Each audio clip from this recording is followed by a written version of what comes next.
Hey everybody, Dan here with Pain Free You. So this came up in group discussion.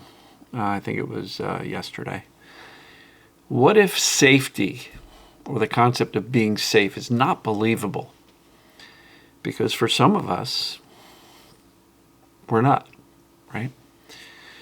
So it was a really interesting discussion, and we've got somebody who is in a part of the world that has been experiencing war for nearly 2 years, Israel, and objectively not safe. So this person is struggling with the concept of conveying to their brain, I'm okay because I'm not safe. So we explored a bit. And first we tried the angle of, well, I'm safe enough. I'm safe enough to have no symptoms. I believe enough that I can get well. I can be calm enough. But even that wasn't landing, right? Because the certainty, the calm, the safety just doesn't feel there, given this person's lived experience. She's also caring for, parents that are medically unwell, and she's struggling there as well. So objectively, in her mind, dude, Dan, this concept of safety just isn't landing.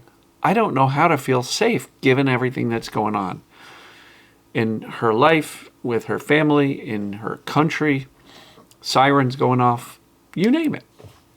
So we explored more. And what we ended up coming up with was trying to gain some clarity. And I say, you know what? I'm safe enough to not have symptoms. But again, that wasn't landing. So we flipped it. And instead of trying to focus on this word of safety, which just wasn't landing, I'm healthy. I'm fit. I have well-being physically.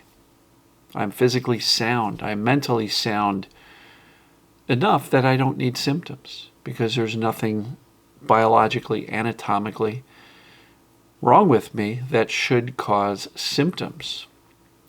Further, I am capable enough to handle the stress, to handle whatever life is throwing at her, whether it be her parents not doing well physically or what's going on in her country.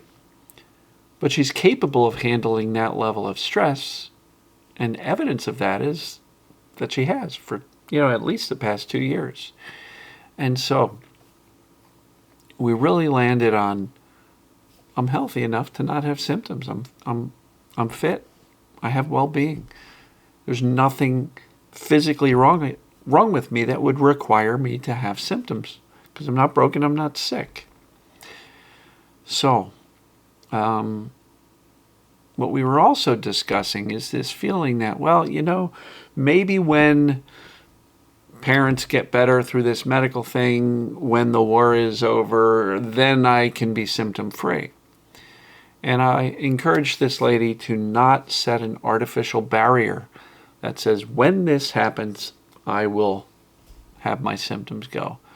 When I'm less stressed, I will have no symptoms. And a lot of people do that. I'm in a stressful job, I'm in a stressful marriage, I'm in a stressful life, money problems, whatever. And maybe when I get through those challenges, then I'll get better. So this video is for you too, because let's not make a decision and set an artificial barrier between you and feeling better physically. Some people will even say, well, given everything that's going on in my life, it makes sense that I have symptoms. So I guess that's where I'm at until my stressors are handled. And I don't believe that's the case. I'm a case study. I have lots of stress personally, lots of stress with my coaching practice, helping people out, even just stress interacting with people through the comments and sensing some of the fear and hopelessness and desperation that I encounter on a daily basis. And I'll tell you, stresses me the heck out. I mean, legitimately. But I don't need to hurt. I don't need symptoms. And if I do get a twinge or I do get some pain, I know with certainty there's no reason for me to be hurting. Yes, life can be lifey, but I can separate. And trust me, I have practice with this. I teach it, I coach it, and I've practiced it for a long time. I had pain for 13 years, and ever since, well over 10, probably going on 12, 13, I don't know. Anytime symptoms would come up, I gave it the appropriate amount of fear and attention, because I am starting from the foundation of I'm healthy. I'm fit enough to not have these symptoms. Now, if you are concerned that, well, I'm not healthy because I've got these symptoms and they're labeled this medical condition, okay, so let's get clear. What's the cause of the symptoms? Have you ruled in mind-body as the cause?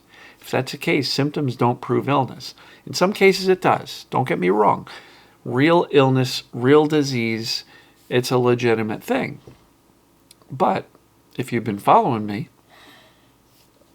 you'll know that we learn about the system. We learn what causes symptoms. We do various assessments created by some of the best mind-body doctors in the world as to how they will diagnose people with a mind-body condition versus a disease-based process or a structural fractured body in some way. And so once we get clarity there, we can become certain that I'm not broken or I don't have some mystery disease. What I have are symptoms caused by a perceived danger response. And that's created by the brain. So if the brain can create these symptoms, it can also turn them off. So if the concept of safe, I'm safe, is not believable, you walk around saying, I'm safe, I'm safe, I'm safe, and your brain's going, no, you're not, no, you're not, no, you're not. Okay, I'm safe enough. I believe enough. I'm capable enough. And I did a video, 2 weeks ago, the power of the word enough. Look for it. Go to dansyoutube.com, scroll back, or search pain-free you enough on YouTube, and you'll find it. But if that still is not landing, let's shift the narrative entirely from I'm safe to I'm healthy, I'm strong, I'm fit, I'm capable of living symptom-free. Those things, I believe, can land if the concept of safe doesn't fit. So I'm safe enough. Why? Because I don't have a disease. I've got a mind-body condition, which is a brain turning on these alarms. And so I am well enough to live a symptom-free life. And if symptoms show up, clarity. I know what it is. Let's connect the dots. Sure, it makes sense. I've got this going on in my life, that going on in my life. Makes sense that I might have symptoms, but they don't have to stay. And they often, in my world, they go away very quickly, within minutes, hours, days at max. When I respond with clarity, I know what it is, and I give it the appropriate amount of concern and attention, which, in my view, is zero, nada, zilch. So, if the concept of safety seems unattainable, unbelievable, and if you say, well, objectively I'm not, either start playing with the I'm safe enough, I believe enough that I can get better, and gradually you can get there. And if that doesn't even land with you, I am healthy, I am fit, I'm physically sound, I'm mentally sound. I'm capable of living a symptom-free life. There's no physical cause for symptoms. These are perceived danger symptoms or pains, right? But I'm okay physically. And I think that can start to shift the internal narrative. And again, don't decide, I need a life free of stress. I need a life where I don't have this problem, that problem, or that problem, and then I'll get better. Don't set that artificial barrier for yourself. I got better in the middle of my marriage falling apart. It wasn't easy. It was emotionally not a good time in my life, but I still got better. I didn't have to wait until that situation was resolved because I got better before it was resolved. And so you can too. We don't need to eliminate our stressors to get better. We want to build resilience to our stressors and know that we are healthy enough, well enough, capable enough to live without symptoms, even though we might have a lot of stressors in our lives. So I hope this helps. Give this some serious thought. If the concept of conveying safety doesn't seem to land, or you don't think it's accessible or believable for you, go through this again. Give it a listen, give it some thought, and start to shift your narrative. I'm healthy enough. I'm fit. I have well-being. I'm not diseased. I'm not broken. Physically, anatomically, I am capable of living a symptom-free life. And I am also capable of dealing with, living with, the stressors in my life without symptoms. So I'm going to wrap this one up here. I appreciate everybody. Somebody asked about why I don't do that micro meditation in the beginning. And I found I was spending entirely too much time in the beginning with that stuff. And it was taking 30, 45 seconds before I actually got to the message. And frankly, I think we were losing people. Some people would just check out. And so if you like that practice, adopt it for yourself. Just see Dan starting to talk about these concepts as your sign to go, let me relax into the message. You can do that for yourself anytime. The micro meditation only takes a few seconds. Drop the shoulder. Smile. Hand on the heart. Slow your breath. Slow your thinking. And know you're okay. So, I love you folks. If you don't subscribe on YouTube yet, please hit the subscribe button.